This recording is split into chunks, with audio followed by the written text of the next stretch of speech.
Howdy, and welcome to Burley United Methodist Church's virtual worship service for Sunday, November 15th. For those who've been participated in the Angel Tree in past years, we are doing it again this year. The information will be in the church office starting next week. If you have not sent your pledges in for your pledge in for 2021, we ask that you get it in so the finance committee can put together our budget. If you'd like to light as a family or individuals to light the Advent wreath during Advent, your first opportunity will be this Saturday on the 21st at 2 o'clock if you would like to come and participate in doing that. The office will be closed a week from Thursday and Friday for Thanksgiving. Our Advent study this year, we're kind of going on a literary bent this year, and we are doing Charles Dickens' A Christmas Carol. We will be starting on November 29th at noon. You can either read the book, pick up the book, or if you have it, or you could watch probably the 1999 version with Patrick Stewart is probably the closest adaptation to the book. But please, we'll be doing that starting noon on November 29th. This is the day the Lord has made. Let us rejoice and be glad in it. Let us come and worship the Lord our Maker. The first hymn this morning is How Firm a Foundation.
The call to worship this morning comes from the 34th Psalm. Be silent before God, for the day of Yahweh is near.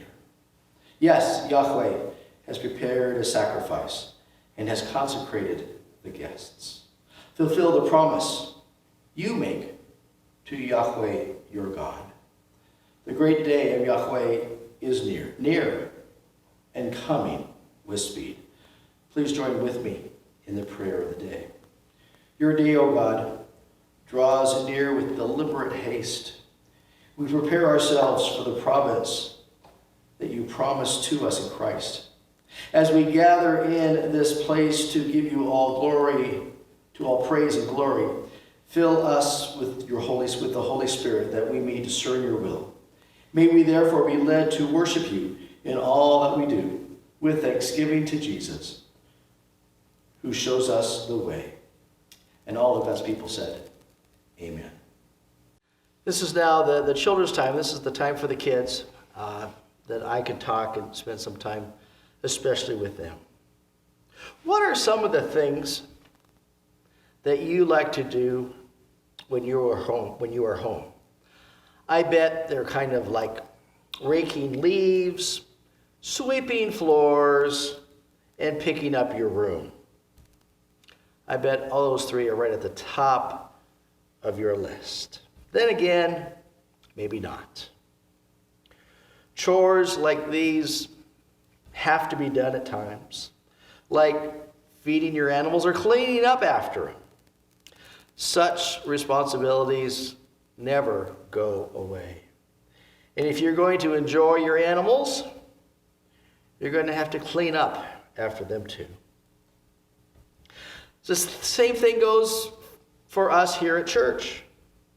The fun things like youth group, or going Christmas caroling, or singing carols on Christmas Eve, are all fun things.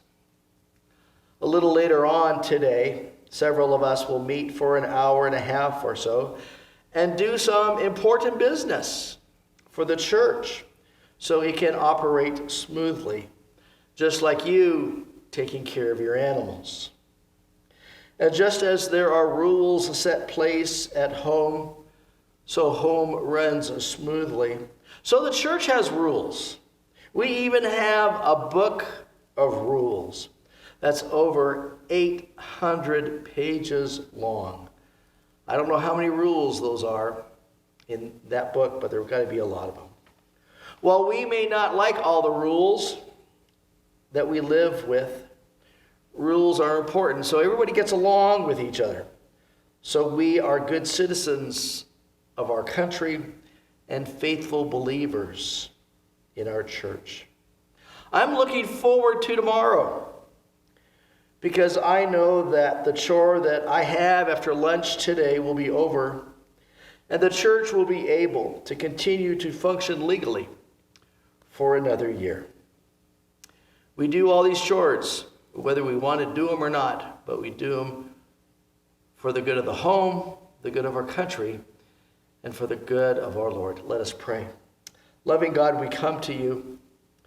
We thank you for the joyous times that we have, but we know that even those joyous times takes a lot of work and preparation. Lord, may we find joy in those times of preparation and work, knowing that there will be a joy at the end. We pray this in your name, and all of God's people said amen. Our next hymn is Nearer, My God, to Thee.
role of the church is to nurture and to provide care and to pray. And that is what we are coming to do now. This past week I was able to spend about a half hour with Jeannie Scott. She has moved to a Pomeroy place, and she would enjoy either hearing from you on a phone call or a card or a letter. So please remember her in prayer, as well as Cindy McWilliams. After her surgery, she is home, as is Dave Smith. I talked to him last night. He is also doing well. Please pray also for Eleanor and Mervyn Woodbury, Wendy Hoffman, Richard Kicklighter, Leanne Jorgensen-Tinney, and Brenda Marshall. Please join me in prayer. God of infinite mercy, we offer thanksgiving for your goodness, for you have never forsaken your people. When our tables are full, it is due to your grace, and our lungs are filled with the life that you breathe into us. Our limbs move with purpose because of the strength you impart. And when anxieties engulf us, you hide not your compassion. For if we are afflicted with pain, you comfort us with your presence. We give you thanks, O Lord, for your Son, Jesus Christ, who fulfills all that you are and all that you promised. In him we have confidence that you accept who we are. It is he who redeems us in spite of our rebellion and offers salvation when we go astray from your will. For he tempers your judgment with his intercession and stays your anger as he acts on our behalf. We can approach you with the assurance that in Christ you will hear us, and he will take heart that we will still dwell in your favor. We give thanks for our loved ones who are at rest now with you. Their faith in Christ helped transform our lives. We thank you as well for the prophets and saints of all ages. Their journeys taken in obedience have inspired us to pilgrimage. We thank you for all of those who have shown us the way to seek justice and to love kindness and to walk in your presence. By their example, our lives have perspective, and because of their commitment, we too have faith. As we continue in our own quest to be obedient to you, help us to remember your presence throughout all of history. We pray this in the name of your Son, Jesus the Christ. He taught his disciples when they prayed to say, Our Father, who art in heaven, hallowed be thy name. Thy kingdom come, thy will be done on earth as it is in heaven. Give us this day our daily bread, and forgive us our trespasses, as we forgive those who trespass against us. And lead us not into temptation, but deliver us from evil. For thine is the kingdom and the power and the glory forever. Amen. On the HGTV show, Fixer Upper, with Joanne and Chip Gaines, Chip's favorite day is demo day, where walls are turned down, carpets are ripped up. Sometimes during demo day, they find hidden surprises like animals or unsupported staircases, or worse, asbestos. People can be kind of like those homes. First impressions look good and sound, but when they do a little snooping, we realize that things are a bit more questionable spiritually, and only God and that person knows about it. My prayer today is that may God change things, change us from a pound of clay to a beautiful piece of pottery. Before Mike Rowe made himself a TV star by doing a dirty, thankless job for one day, Jeremiah did his very thankless job for 40 years. No time off for vacation, 52 weeks a year, 7 days a week, kind of like a parent.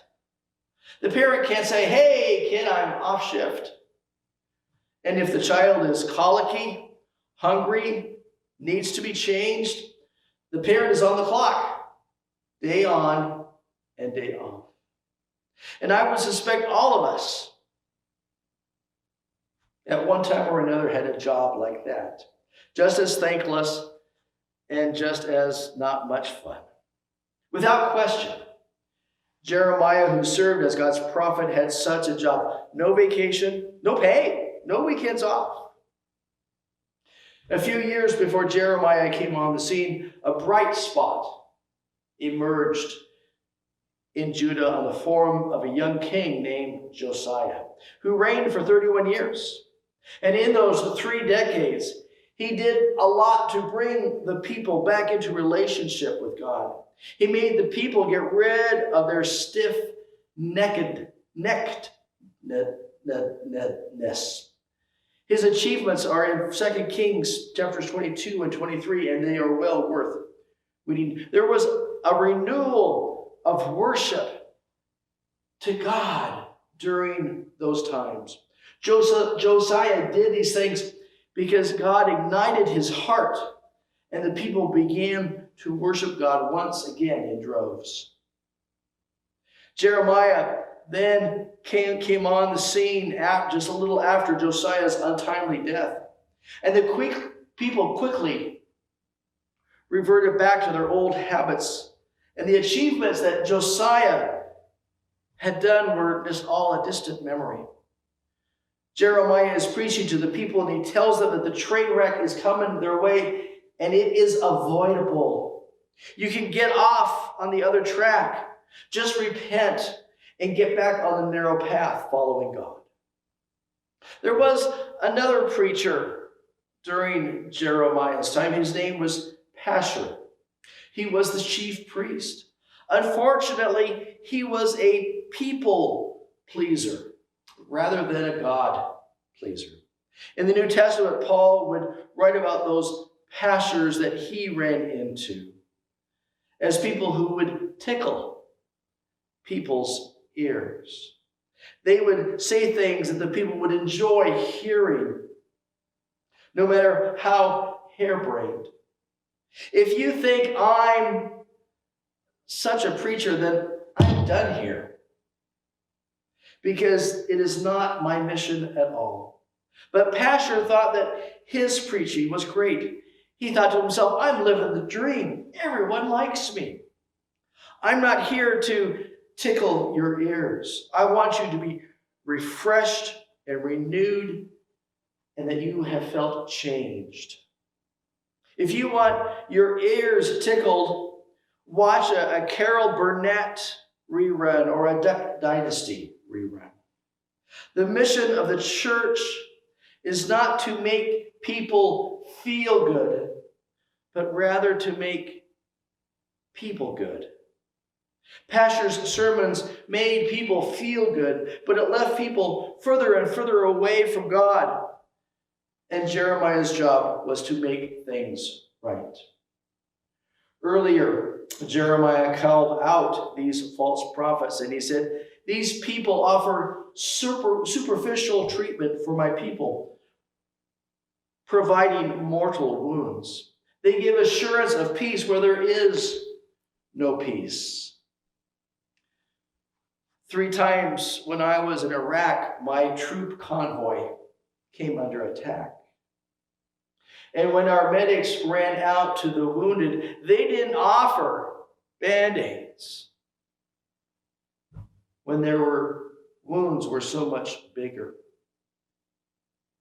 The same way is, I hope I don't offer you a spiritual Band-Aid when you have a spiritual wound in the middle of your chest. People deserve words of comfort when they are afflicted. But on the flip side, they also sometimes need to hear the words of affliction when they are sinfully comfortable.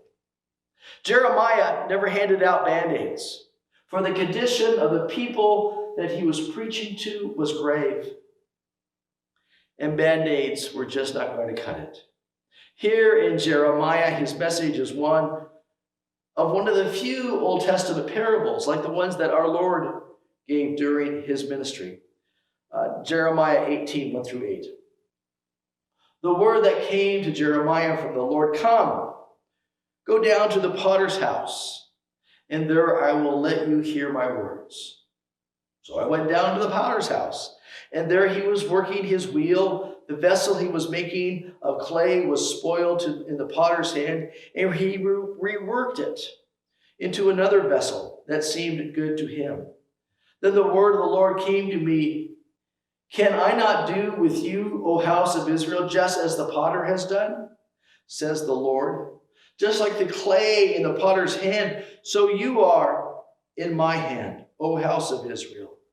At one moment I may declare something concerning a nation or a kingdom that I will pluck down and break down and destroy it. But if that nation, concerning which I have spoken, turns from its evil, I will change my mind about the disaster that I have intended to bring on it. And in another moment, I may declare concerning a nation or a kingdom that I will build and plant it. But if it does evil in my sight, not listening to my voice, I will change my mind about the good that I had intended to do it." So Jeremiah is sent down to the potter's house. There he watches the potter. And when the clay was not coming out all right, the potter would start over. He doesn't discard the clay, but rather he forms it into something else. This is the story as God is the potter. And the clay represents the people of Judah. And now, 2,500 years later, God is still the potter. And now we, the church, are the clay. God is hands-on here. God is forming and reforming. All of God's attention and skill are onto making us, the church, better. The Apostle Paul jumps in his second letter to the church in Corinth with this imagery also of clay. And Paul writes, "But we have this treasure in clay jars, so that it may be made clear that this extraordinary power belongs to God and does not come from us." Paul later writes to the church in Philippi, and he tells them that God will stay at the wheel and never give up, but will complete every good work which is in us. Back in Jeremiah, we read that God has the freedom to change plans, just as the potter had decided on making something different than what would be first imagined. The potter can reform the clay and make a masterpiece. The potter can tear up blueprints of a handprint ashtray like many of us did as we were kids and turn it into a Rodin masterpiece.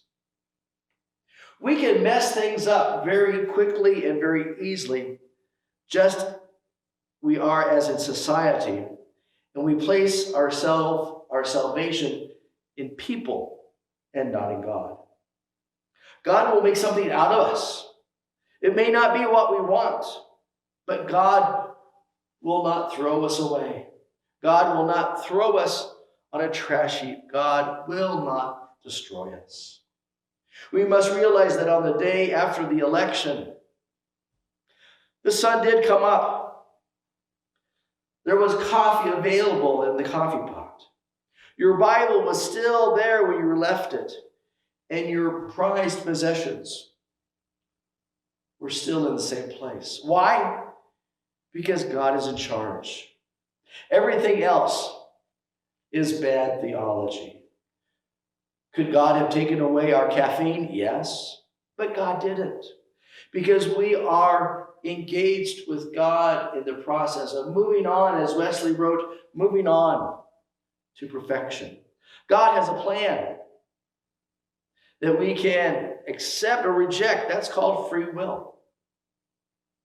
The biggest, most weighty plan of all is God's salvation. In 1 Timothy 2:4, God's plan is that everyone is to be saved. That's God's plan. But believe it or not, even here in Idaho, there are people who resist God's will and God's salvation. We have the story in the Gospel of Matthew of an unnamed man who comes to Jesus with a very important question. Teacher, what good deed must I do to have eternal life? If you come away wanting a question, may I offer that is the question that you take. Jesus said, if you wish to enter into life, keep the commandments. And the man said, which ones? And Jesus said, you shall not murder, you shall not commit adultery, you shall not steal, you shall not bear false witness, honor your father and mother, and you shall love your neighbor as yourself. And the man said to him, I have kept all of these. What do I still lack? And for he knew something was missing. And Jesus said to him, if you wish to be perfect, then go. Sell your possessions, give the money to the poor, and you will have treasures in heaven. Then come and follow me. The dialogue ends with our Lord's words of direction, but Matthew is like the late Paul Harvey, and he gives us the rest of the story. When the young man heard this word, he went away grieving because he had many possessions. He knew what he had to do, but the cost was too high. Jeremiah goes on in the 18th chapter, verses 10 and 11. But if it does evil in my sight, not listening to my voice, then I will change my mind about the good that I intended to do it. Now therefore, says the people of Judah and the inhabitants of Jerusalem, thus says the Lord, look, I am a potter, shaping evil against you and devising a plan against you. Turn now, all of you, from your evil ways and amend your ways and your doings. And what do you think their response was? Oh, yes, Jeremiah, we will do exactly what God says this day and from every day hence. Not even close. Verse 12. But they say, it is no use.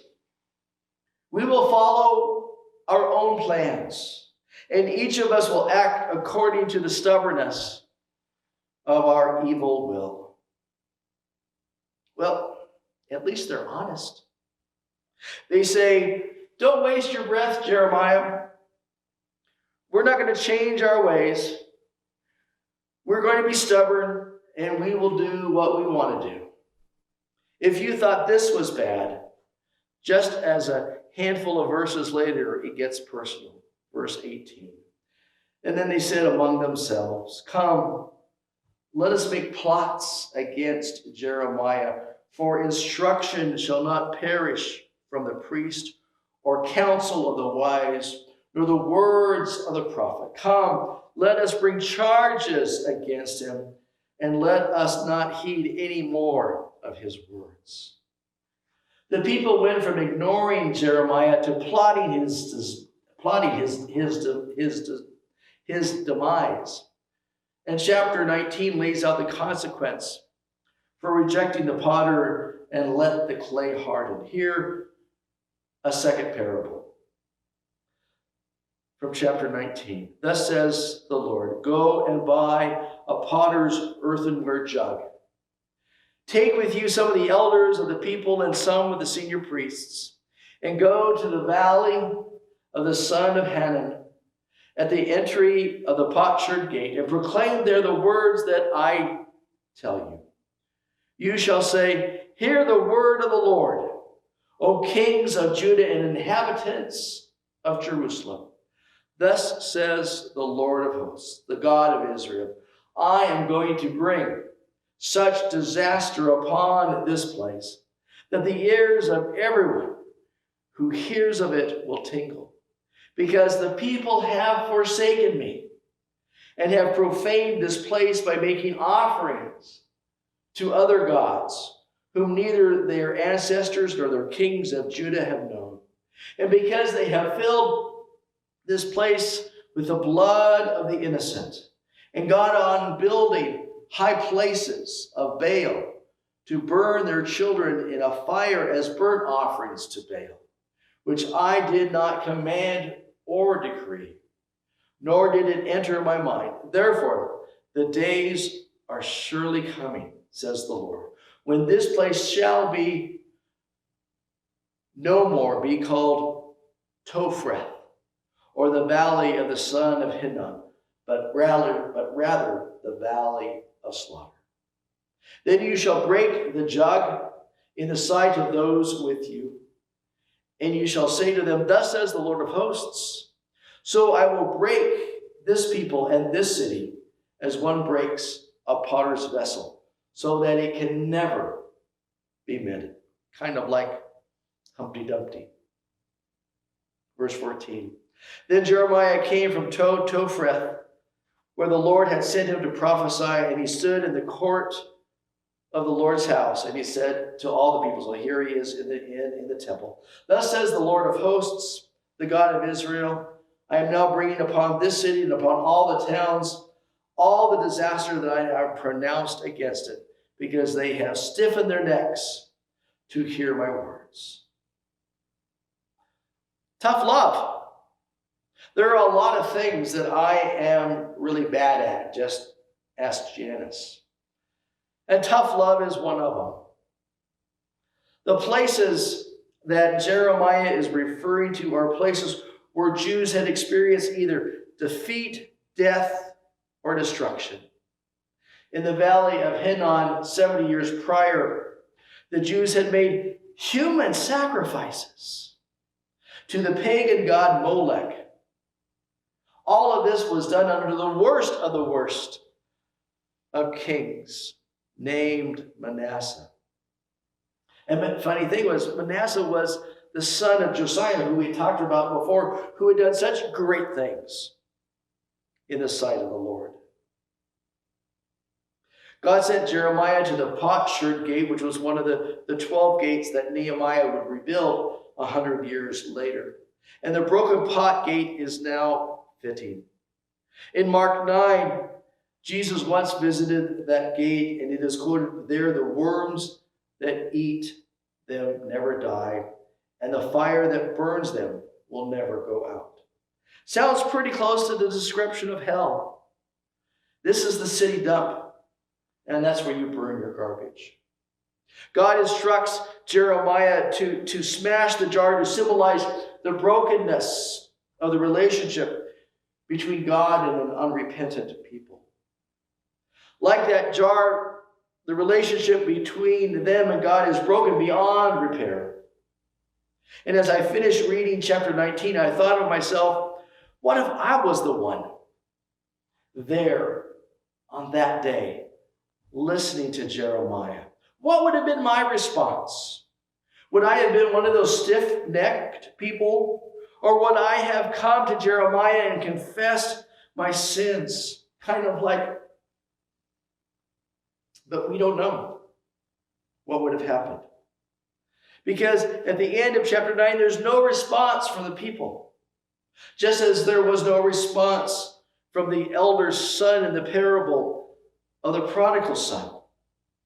In the parable, we don't know if the elder son joined his younger brother in the party, or did he stay outside and sulk? Here in Jeremiah, there is just silence from the people. Remember Pashur. He was all about peace where there was no peace. And the final word of Pashur has been spoken. And even those prophecies that he said happened. Because Jeremiah was taken and arrested and put in the stocks and ridiculed. The first time was then, and then a dozen years later. And then the second time, centuries after that. But the last time was not Jeremiah, but it was rather God's son, for he too was beaten. But unlike Jeremiah, who was released Jesus was put to death. And decades later, in year 70 AD, Rome destroyed the temple. And the temple has not been rebuilt to this day. I want you, as you leave at the end of chapter 19, ask, what is your response to Jeremiah? Do you want a clean heart? Christ died for you. And all that you do and all that you have to do is ask Christ to come into your heart, and Christ will change your life. Jesus stands at the door and knocks. Do you get up and answer the door, or do you ignore it? That is up to you, for no one can do that for you. Listen. Jesus stands at the door and he knocks for all the love of the world to come into your life. Let us pray. Loving God, we come to you and we give you thanks for your presence here in this church. Be with those, O Lord, who are hurting this day, those who are mourning, those who are sick with this insipid virus. Lord, we pray for the smart people of the world, that they will find a cure, that it will work out, that it will be tested, that it will do the right things, that it will help us, that it will cure us and bring our world back to normal. Be with us, O God, this day and every day. And all of God's people said, Amen.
The final hymn this morning is Praise to the Lord, the Almighty. Let us sing.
And as we leave together this day, Jesus stands at the door and knocks. He doesn't stand there and pound on it.